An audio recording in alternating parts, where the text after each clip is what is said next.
Hi guys, welcome back to Thursday Top Lessons. Today we're going to talk about economics. Poor economics.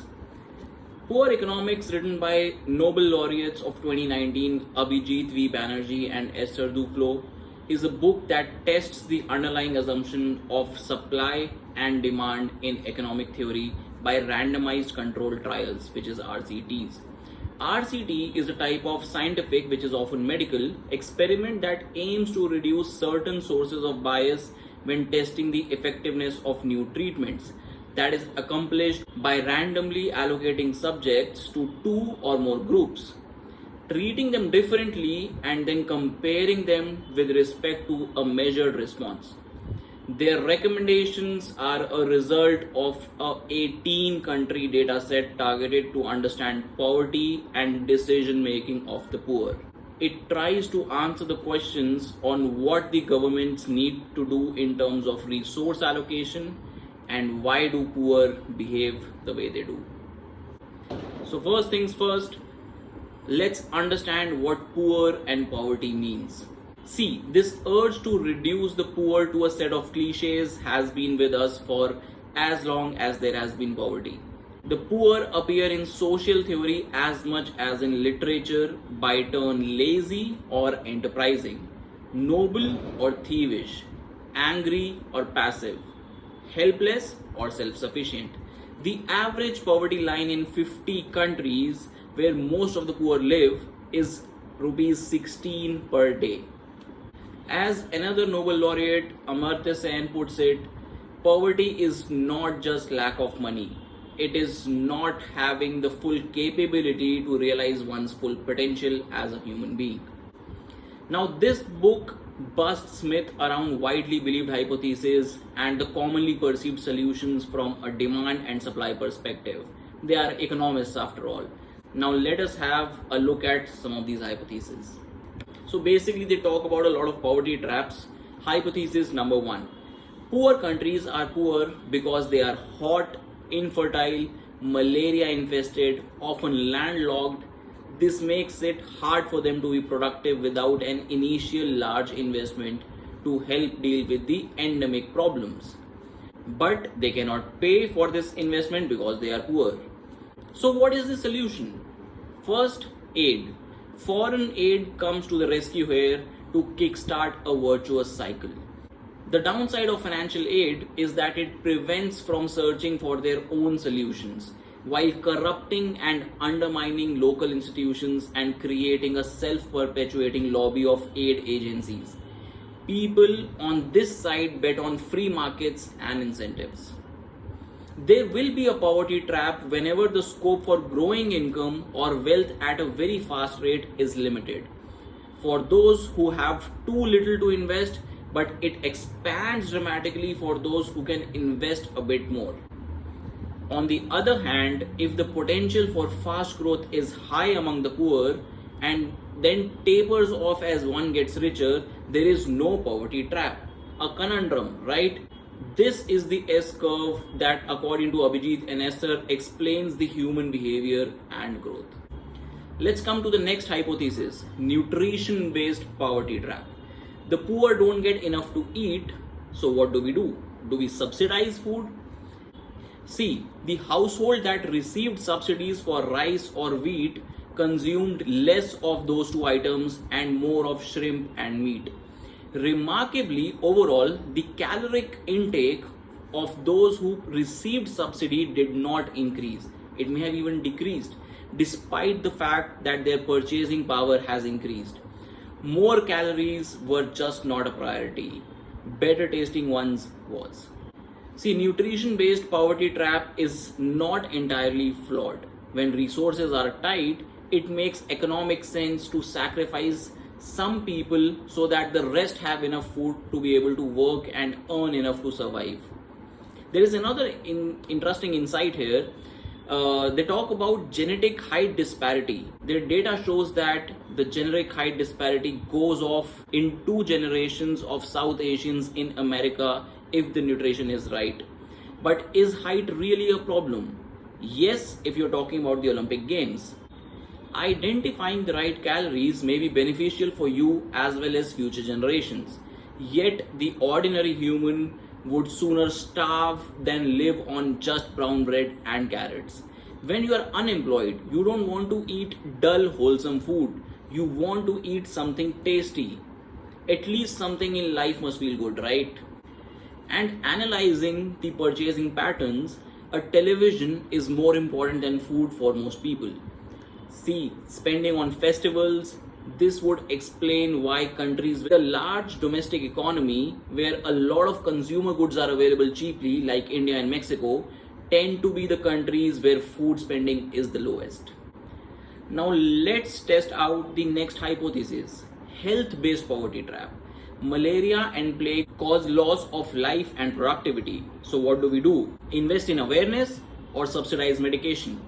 See, studies comparing high malaria prevalence regions in the country to low malaria prevalence regions find that life outcomes such as education or earnings of children born after the campaign in areas where malaria was once prevalent catch up with those of children born in low incidence areas.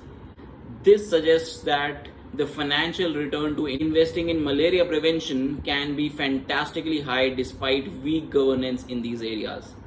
Most experts agree that access to piped water and sanitization can have a dramatic impact on health.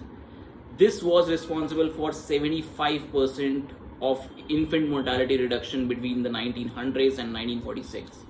Nevertheless, the conventional wisdom is that today, at $20 per household per month, providing piped water and sanitization is too expensive for the budget of most developing countries.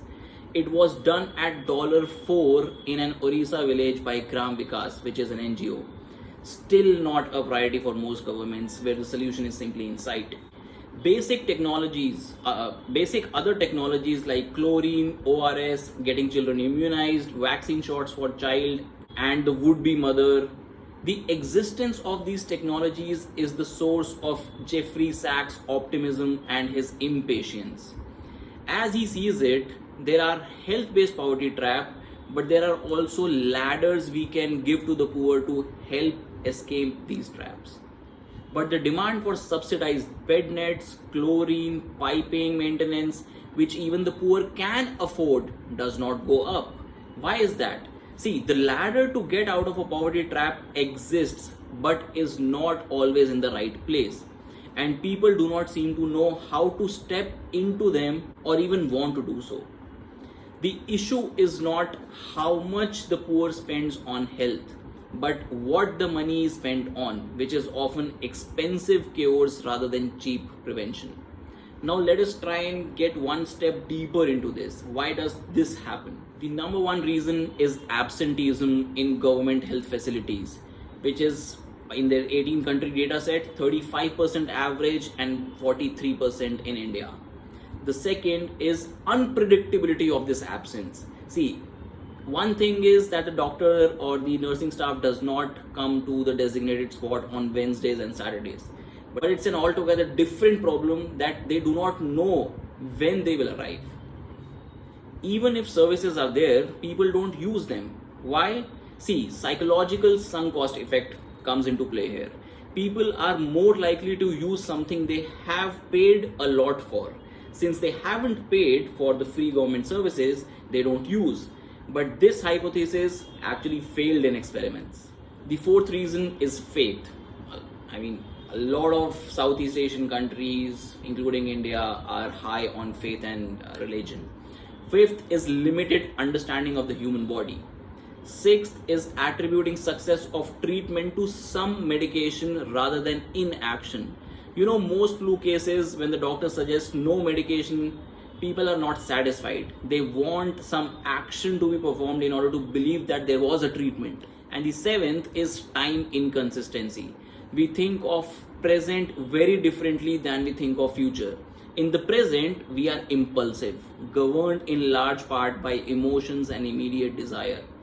Any pain of standing in line for immunization or petty discomfort feels much more unpleasant in present.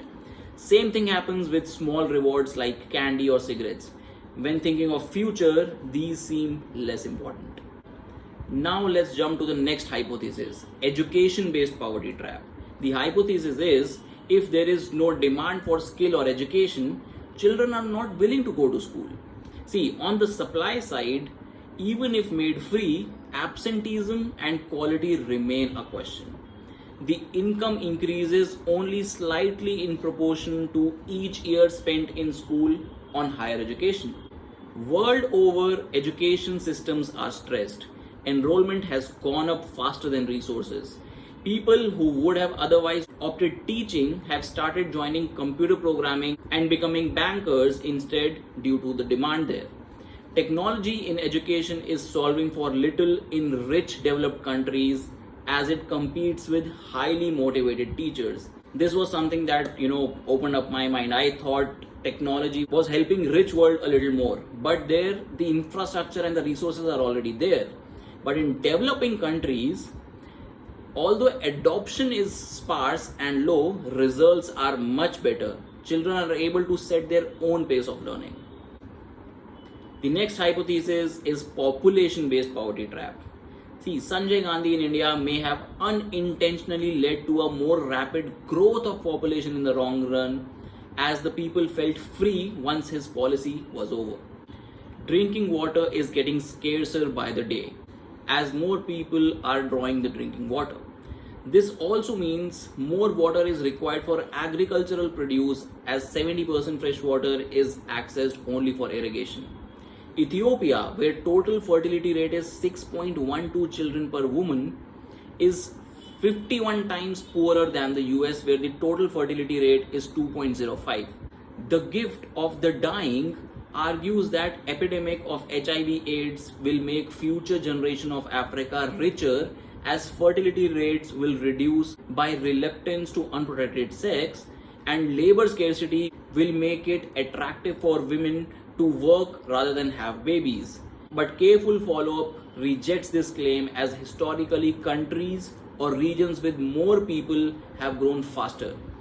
Are countries poor because of high fertility rates, or do they have higher babies because they are poor? Did people get rich because of lower fertility rate, or did they not have enough time to take care of more babies? This is the fundamental question to be asked. Let's try and get some answers for this. Teenagers may be the most likely to have an unmet need for contraception, mainly because they are not allowed to access family planning services unless their parents give official consent, and many countries fail to recognize the legitimacy of their sexual desires or assume they have so little control that they won't be able to use contraception properly. The standard messaging to prevent this is ABCD: abstain, be faithful, use a condom, or you die. ABCD. But studies indicate that adolescents make carefully calculated, if not fully informed, choices about whom to have sex with and under what conditions. Girls still choose an older partner as it is more attractive option than doing nothing with no money.